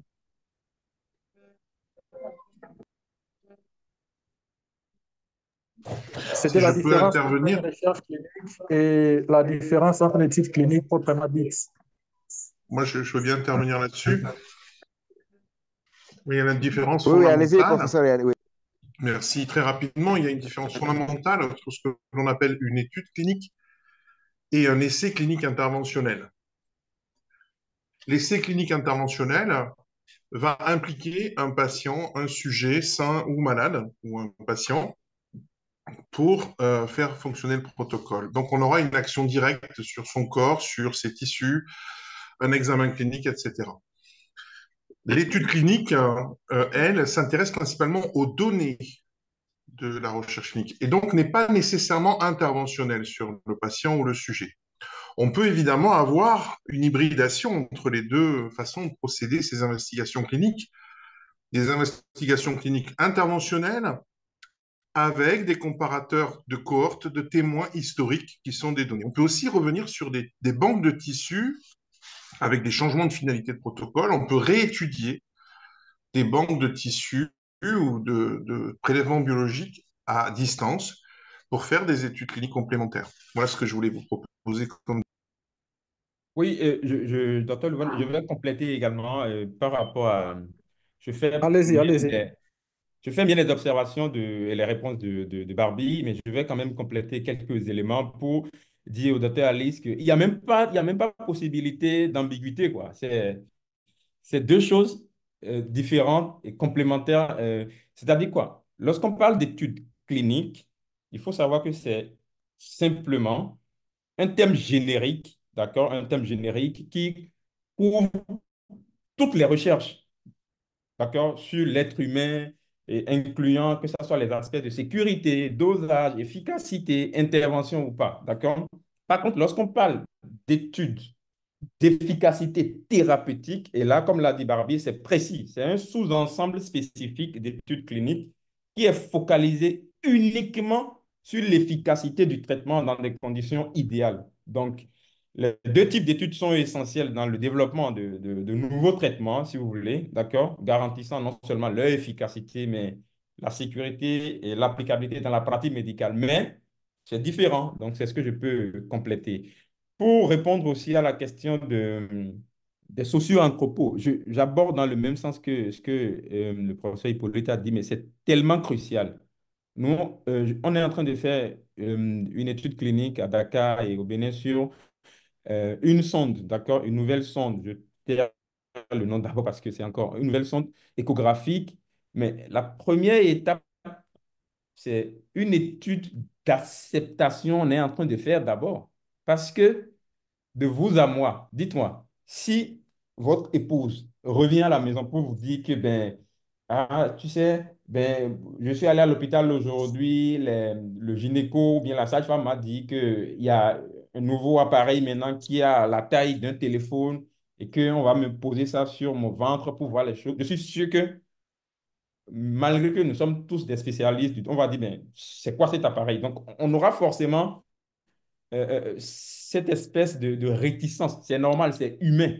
D'accord? Donc, du coup, il faut une étude d'acceptation. Et là, c'est les socio-anthropologues qui doivent faire un boulot colossal. Et c'est là où je rejoins le commentaire du professeur Hippolyte. Donc, du coup, les socio-anthropos, aujourd'hui, le volet qualitatif dans une étude clinique, que ce soit un essai thérapeutique ou toute étude interventionnelle, c'est crucial. Et le moment où, moi je continue de le dire, je fais partie de ceux-là qui pensent, le moment où on pense que tout peut être expliqué avec des analyses, mais c'est dépassé. C'est pas possible, je suis désolé. On a les résultats, on a les stats et on ne comprend pas. Donc, du coup, il y a un moment où on doit aller au-delà du quantitatif. Donc, du coup, socio-anthropo, pour moi, il doit faire partie même du protocole, que ça soit avant, pendant et même après. Parce que même pour obtenir l'adhérence sur certains facteurs, avec les sociaux et les assistants sociaux, nous, on a eu beaucoup plus d'adhérence à certains traitements qu'en laissant le soin simplement aux investigateurs que nous sommes. Donc, c'est ce que je peux compléter. Merci. Merci beaucoup, docteur Haas. Je crois que vous n'allez pas encore partir. Il faut, parce que vous avez une question en ligne avant que je prenne M. Berki Tengue. Il y a une question qui vient du docteur Cédric Boupé, qui a posé la question au même moment au professeur Hippolyte et docteur Horace. Il veut savoir si, à ce jour, un travail est fait dans le sens de trouver un consensus pour les questions éthiques qui se posent dans la conduite d'études en Afrique. Question posée au professeur Hippolyte et docteur Horace. Oui, Vous avez encore le temps. je peux commencer si vous le Oui, permettez. professeur. Oui, en fait, Oui, professeur.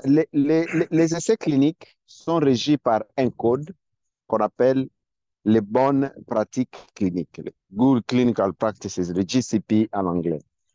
Et ce code, il y a tout un tas, toute une liste de principes, mais ce ne sont pas des principes qui sont rigides parce que il y a des cas de figure donc il y a des adaptations qui peuvent survenir.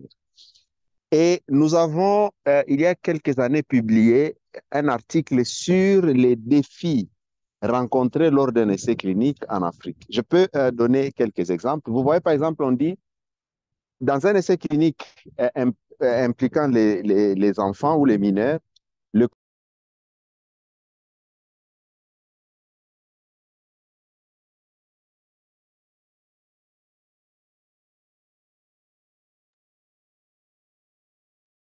Docteur Hippolyte, le micro est Le coupé. Vous professeur est aviez... parti.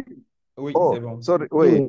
oui. Donc, tuteur légal, dans certains cas, ça peut être difficile à comprendre. Vous voyez, par exemple, dans le cadre de la solidarité africaine, un cas précis, dans une étude sur le palu, nous avions reçu deux enfants qui étaient éligibles après le screening et puis il fallait signer le consentement, mais ces enfants vivaient en fait dans un orphelinat. Et c'est le responsable de l'orphelinat, non, même pas, c'est un agent de l'orphelinat qui les avait amenés à la clinique pour le screening et tout. Mais maintenant, la question c'était, mais qui devait signer le consentement éclairé? L'agent de l'orphelinat n'est pas le tuteur légal, n'est pas le parent. Et donc, il y a des défis comme ça qu'on rencontre, ou bien dans le cadre de la solidarité, une dame qui n'a pas le temps parce qu'elle doit s'occuper du bébé, elle demande à sa voisine, aide-moi à amener mon enfant à la clinique. Et la dame, la voisine, donc, arrive avec l'enfant. Il y a une étude, on fait le screening des enfants pour le palier. L'enfant est éligible, mais cette dame n'a pas habilité à signer le consentement. Donc, il y a parfois des défis, des adaptations qu'on doit apporter.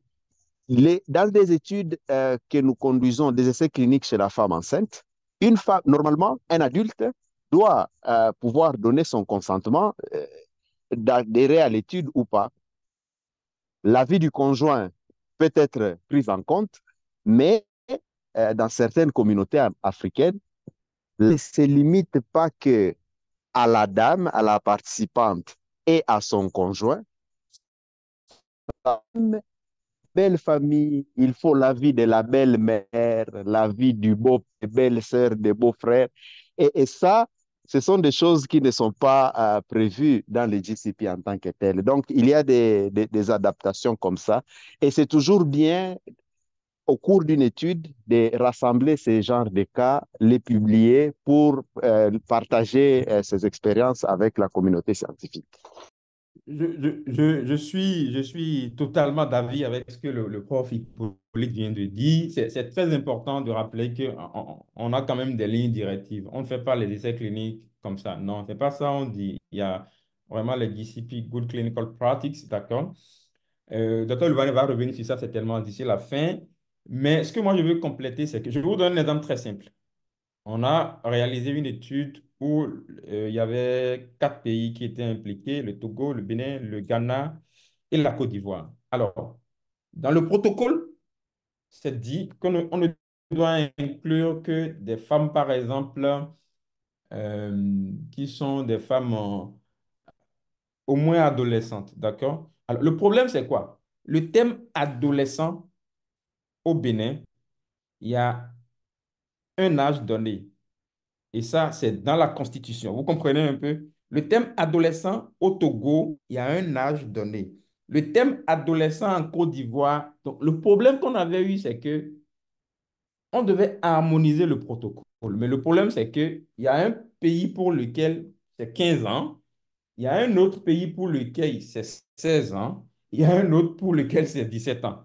Vous comprenez? Donc, comme l'a dit prof Hippolyte, c'est que c'est effectivement des problèmes comme ça que nous avons.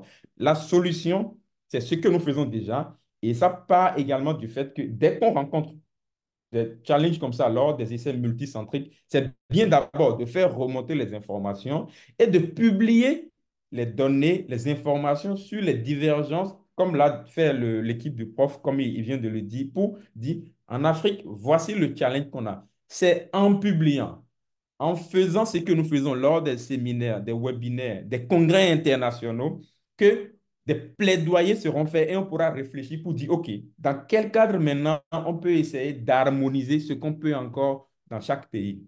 Car ne l'oublions pas, chaque pays est souverain, d'accord? Même si on a une ligne directive, ça sera très compliqué de dire, change radicalement ta ligne, ou bien peut-être tes codes de conduite, ou bien telle chose, juste parce que à cause d'une étude. Donc, c'est en élevant la voix, en publiant, en relevant les défis que nous avons, bien sûr, dans les cadres beaucoup plus formels.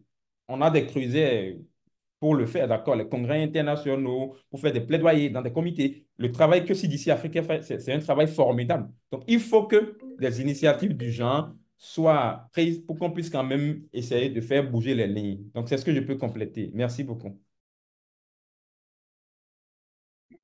Merci beaucoup, docteur Ross et professeur Hippolyte, pour vos interventions. Je prends à présent la question de Iber Kitenge, belge, et ensuite, on va prendre la question de Yannick Bardi. Merci. Iber, Merci pour, oui, merci pour la parole accordée. Je tiens sincèrement à féliciter l'équipe et à tous ces trois présentateurs que vous avez été vraiment au rendez-vous.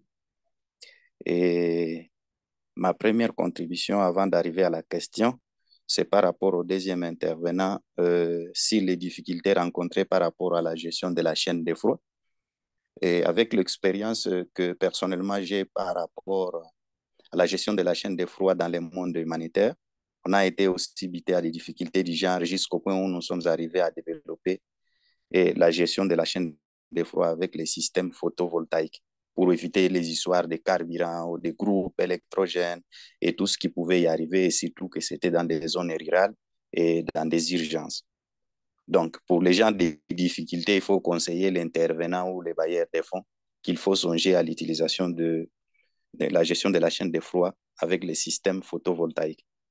Ma question s'adresse à Dr Horace, qui a dit que la RDC couvrait 27% de la morbidité mondiale, alors que le dernier rapport des chefs Non, je n'ai pas d'État dit RDC, africains, je n'ai pas dit RDC, j'ai dit l'Afrique. non, l'Afrique, oui, C'est ah, l'Afrique. je m'excuse, l'Afrique C'est couvrait l'Afrique. 27% des morbidités, Oui. oui. Et alors que le dernier rapport de décembre 2022 et 2023 des chefs d'État africains pour l'éradication du paludisme d'ici 2030, l'OMS a fait savoir que l'Afrique, elle seule, couvre 48,8% de l'incidence mondiale du paludisme. Alors, je ne sais pas, avec 27% de morbidité de la maladie, c'est quelle étude qui a été menée et puis avec quel soubassement. C'est que le rapport des chefs d'État africains disponible. La première question aussi pour le docteur Hippolyte, qui est en RDC à Kapolo. Non, il n'est pas Kapolo, oui.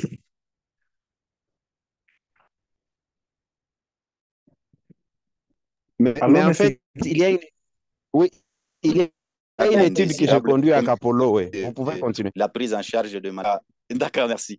Et qu'on devait prendre le malade en charge ou les patients pendant 30 mois après l'étude parce qu'il présenterait cette fois-là les effets indésirables.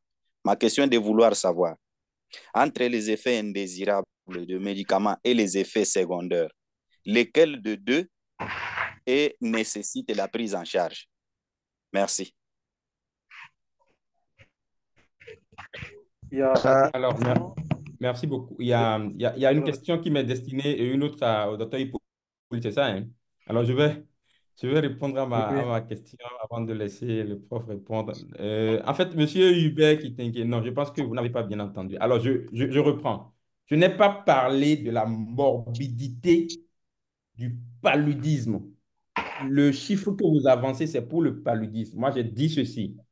Je parle de la charge mondiale de morbidité, toutes pathologies confondues. Je vais vous envoyer les présentations. Vous allez voir comment on appelle, les références. C'est OMS 2024, chers amis. Donc, je vais vous envoyer ça. Donc, je répète, ce n'est pas par rapport au... Je ne parle pas du paludisme. Le rapport dont vous insinuez par rapport au chef d'État, ça parle du paludisme. Le paludisme, c'est une pathologie parmi tant d'autres en Afrique. Moi, je donne les chiffres sur...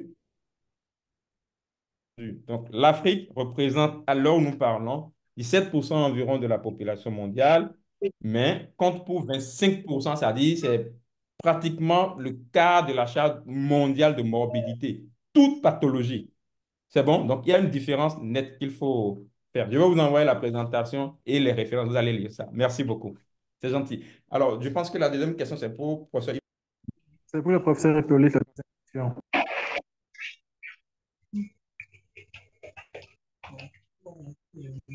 Oui, la deuxième question m'était adressée. En fait, là, je crois qu'il y a tout simplement un problème de concept, hein. Il y a une différence entre effet indésirable et effet secondaire.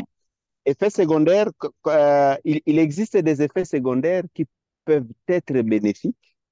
Et par exemple, il y a un traitement contre l'hypertension artérielle, le minoxidil, qui a pour effet secondaire de faire pousser les poils et qu'on exploite même en utilisation locale comme pousse-poil. Les effets indésirables, en fait, ce sont, comme le mot l'indique, ce sont les effets indésirables qui surviennent après la prise d'un produit et encore qu'il faut établir l'imputabilité parce que lorsqu'on observe l'effet indésirable peut être clinique ou biologique, il y a des effets qui sont biologiques sans manifestation clinique et encore qu'il faut donc établir l'imputabilité pour vraiment confirmer que l'effet observé est lié au produit qui a été administré. Donc ça, c'est une nuance importante à établir là-dessus. Et donc, toutes les manifestations qui surviennent au cours d'un essai clinique, en général, on suit les patients, mais cela ne veut pas forcément dire qu'on incrimine les produits qui est étudié parce que ça peut être un événement indésirable qui n'est pas lié du tout au produit de l'étude. Professeur Hippolyte, s'il vous plaît, avant que vous ne partiez, vous avez encore deux dernières questions à répondre. La première, c'est posée par Sakaneo, qui demande comment gérer les effets secondaires tardifs d'un essai clinique post-période d'essai pour une population qui n'est plus couverte par la période d'essai. Et la deuxième question, c'est quels sont les plus grands défis dans les recrutements des participants dans les essais cliniques? Voilà. Oui, par rapport à la première question, là, ma réponse est simple. Je ne sais pas. Parce que, en effet, quand on conduit un essai clinique, on est couvert par une assurance. L'assurance a un délai limité. Et donc, s'il y a des événements qui surviennent longtemps après le délai officiel, là, j'avoue que je ne sais pas dire ce qu'il faut faire. Quels sont les défis? Les défis dépendent de la population d'études. Selon que on a affaire à des enfants ou à des adultes, au statut femme enceinte ou femme non enceinte, femme en âge de procréer, mais aussi les défis peuvent être liés au statut des personnes enrôlées. Par exemple, les professionnels de santé ou la population générale. Donc, tout ça peut influer sur les défis, sans oublier, bien entendu, les milieux dans lesquels on se trouve. Donc, il y a des milieux où les gens adhèrent plus facilement à des essais cliniques que d'autres. Donc là, c'est très variable. Merci.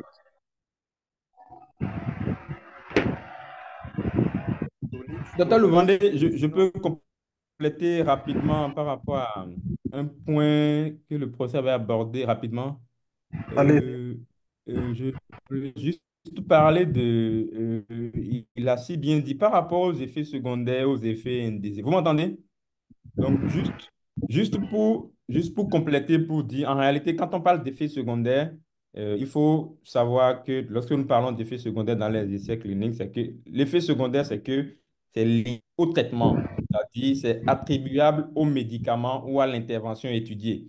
Un exemple banal, c'est par exemple nausée causée par un médicament ou bien une éruption cutanée après une injection. Donc, ça, c'est un effet secondaire. Donc, il a dit.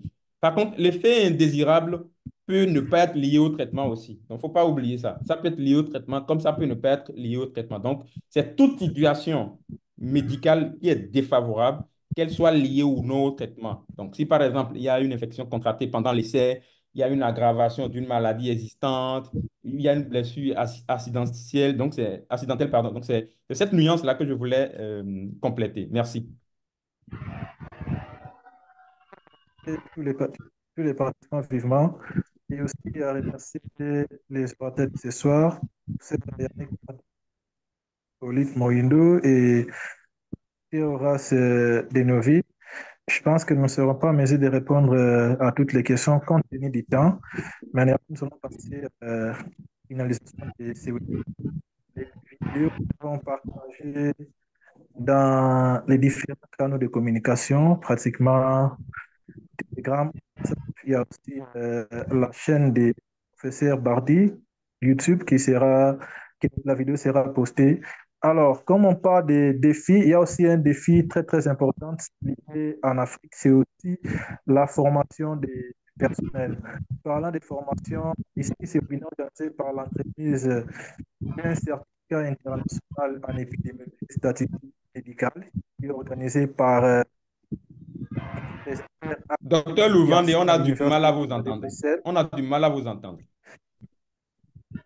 libre des Bruxelles. Le certificat est organisé pour une session de 3 mois.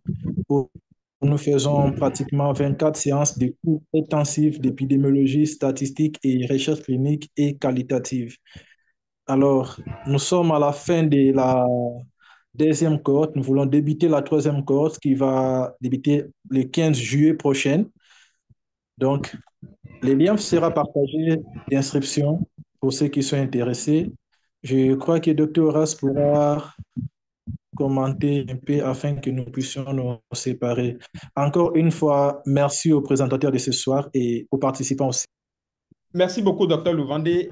Avant de commenter par rapport au certificat, je tiens quand même à remercier le professeur Hippolyte et puis Barbier. Et je pense que la main tendue de Barbier, on va en discuter. On verra bien ce qu'on peut essayer de mettre en œuvre en collaboration. Également avec le professeur Hippolyte également. Je ne sais pas s'il est déjà reparti ou bien il est toujours sur Anvers. S'il est encore sur Anvers, on peut se voir. Non, Le professeur est déjà rentré. je suis je suis à Kinshasa pour le moment. Mais on Ah, peut d'accord, ok. s'appeler. On peut Donc, on s'appeler. se rappellera après D'accord. pour échanger. Moi, je suis encore à Bruxelles. Donc, du coup, juste pour dire donc, à Hippolyte, pardon, à Barbier, vraiment, merci.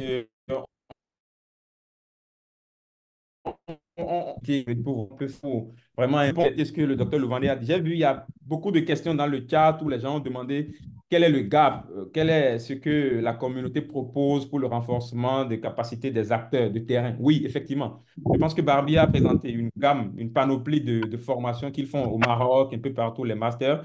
La directrice de UFCCI aussi, je pense que c'est déjà bien.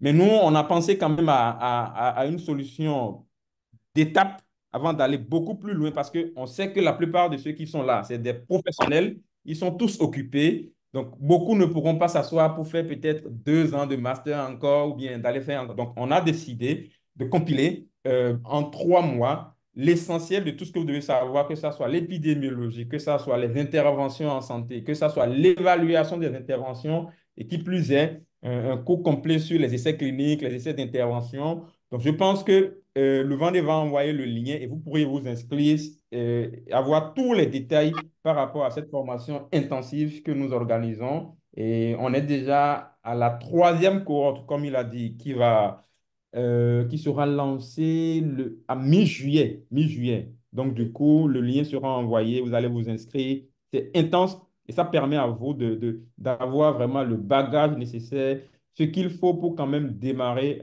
par rapport à tout ce qui touche les essais cliniques, les études d'intervention. Donc, c'est ce que je peux dire pour ne pas trop épiloguer. Merci, docteur Louvandé. Est-ce que vous pouvez peut-être envoyer le lien dans le chat déjà pour les gens, docteur Louvandé? Là, les gens pourront déjà lire Oui, pour oui, voir je un pense peu que ce ça qu'il en pourra est. partager déjà. Présenter à l'écran le flyer, ça permettrait quand même aux gens de voir un peu les différents modules couverts lors de ce certificat international. Et en tout cas, merci quand même à tout le monde, tous ceux qui Merci. ont... Je pense que ça fait déjà la présentation des flyers et les liens, il les fait déjà. Ok, super. Donc, c'est ce que je peux dire. Merci à Barbie et puis au professeur Hippolyte. C'est un plaisir Merci à de pouvoir vous. contribuer à notre manière à l'essor du développement, du capacity building des professionnels de santé en Afrique. En tout cas, comme je le dis toujours, l'essor du monde, le développement du monde passera par l'Afrique dans les 50 ans à venir. Je sais de quoi je parle. On peut Et faire le c'est pour débat, ça hein? que je me tiens à Mais- votre disposition. Merci. Oui, merci Merci aux beaucoup. organisateurs. Oui.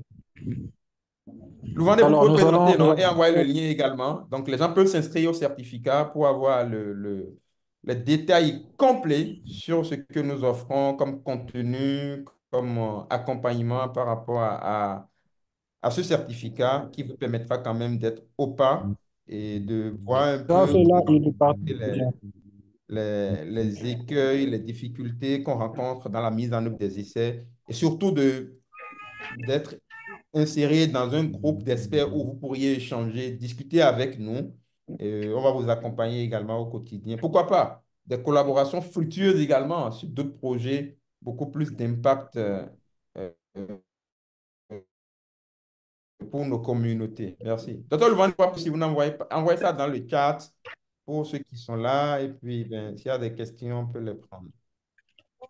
Merci également à la direction Dab les de partage déjà. Ok. l'URCCI, c'est ça, hein? Réellement. Deuxième webinaire. Partagez ça à l'écran, au moins à l'écran. On ne voit pas Les l'écran. deuxièmes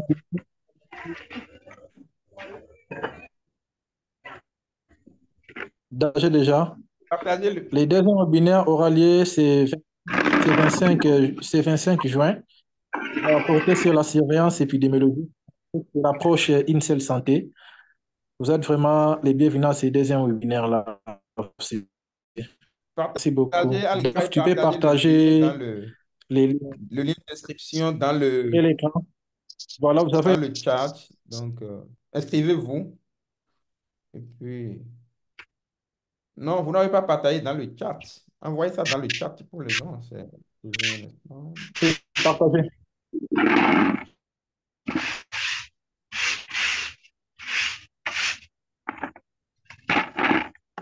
Alors, je viens de partager le lien dans le chat pour le certificat. Donc, vous allez voir ça, c'est déjà partagé. Inscrivez-vous, rejoignez la cohorte pour en apprendre davantage. J'ai vu les questions comment on appelle, le docteur Alice. Oui, je pense qu'on a répondu à ça, non? Ou bien, docteur Alice, vous avez encore d'autres questions?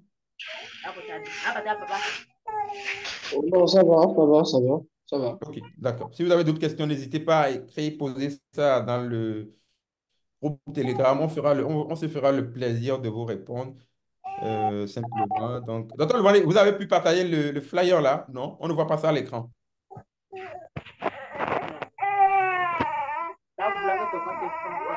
Donc, tu peux partager ça dans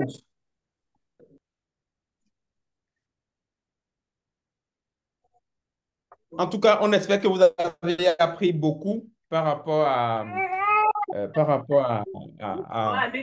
ce webinaire. On va vous informer par la suite du deuxième webinaire, d'accord, qui sera aussi enrichissant que le premier, d'apporter une plus-value à la communauté. C'est toujours un plaisir d'accompagner les professionnels de santé parce que je le crois, c'est ensemble qu'on pourra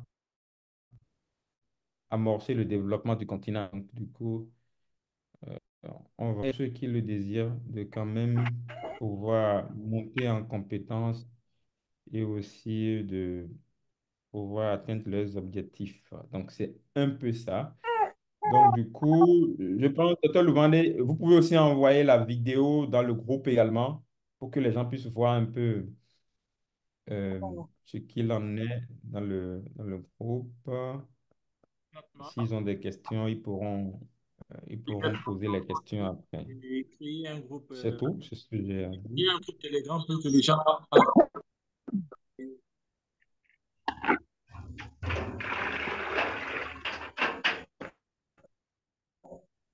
Pas toujours pu partager, quoi, sur l'écran, quoi. Peut-être que tu peux partager la information.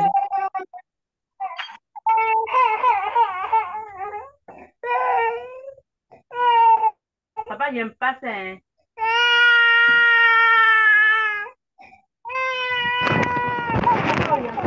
Non, j'aime pas ça, hein.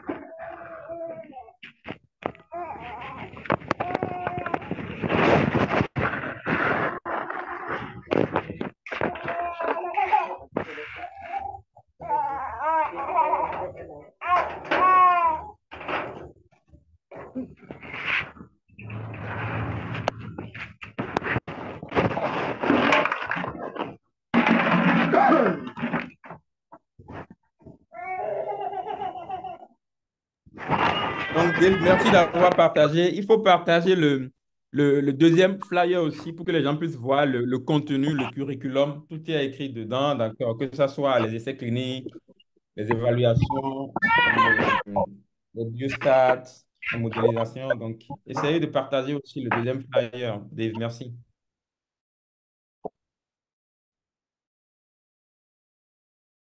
Donc, le lien, le chat, dans le programme.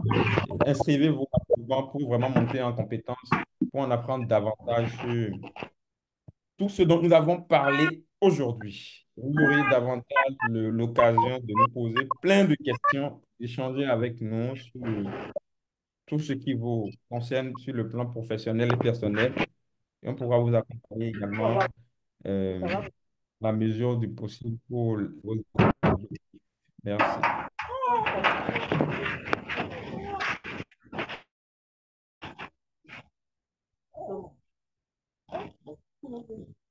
Wow.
Ben, voilà les amis, donc je vous souhaite une très très très très bonne soirée et puis rejoignez la cohorte, le lien est dans le chat, voyez le programme un peu, tout ce que nous allons vous apprendre, tous ceux qui ont demandé qu'est-ce qu'il faut faire pour le capacity building, pour augmenter les compétences des acteurs de terrain, ben, ça passe par la formation et donc du coup, tout le monde n'aura pas forcément le temps de faire 2 ans encore pour apprendre, mais on peut vous permettre d'obtenir quand même une compilation de plus de 10 années d'expérience de pratique et d'enseignement en 3 mois de façon intensive. Donc, regardez un peu le programme. Il y a